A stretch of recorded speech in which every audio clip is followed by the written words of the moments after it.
The process of raising money from an investor is, a friend of mine once joked, he said it's the process of young men and women seducing old men and women.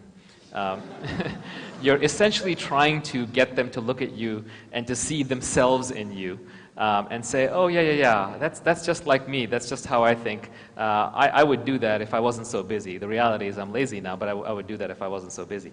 And so it is an emotional sale. It is not a rational sale. And you have to understand that it's core level.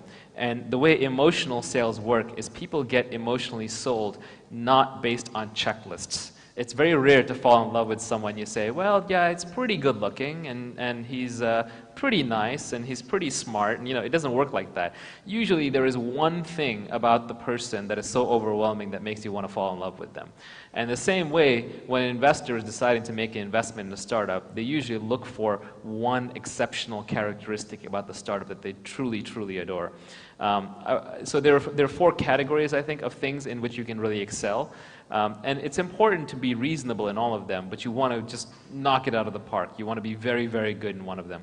And so those 4 categories normally are team, which is, do you have a really high quality team, very smart people who have obviously accomplished good things, gone to good schools, or have just built neat things in their spare time. The school thing is actually a little overrated.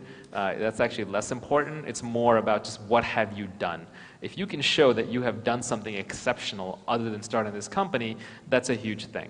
Y Combinator, in fact, I think their main screening question is, besides starting this company, what is the most important thing you've done in your life? Or what is the most impressive thing you've done in your life?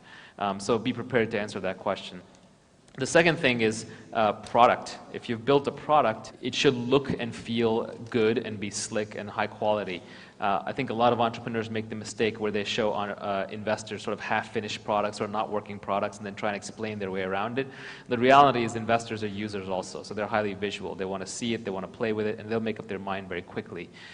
Customer traction matters a lot, so if you have customers, if you have users, if those users are organically joining and growing, that's very good. If you have to basically say, give us money and then I'll go get customers, they don't like to hear that.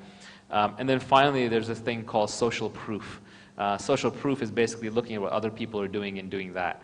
So in the investing context, what it means is if you have one investor committed, very often you can get more investors interested. Or if you have a famous entrepreneur or an advisor who's very knowledgeable involved with a company, that can help bring in investors.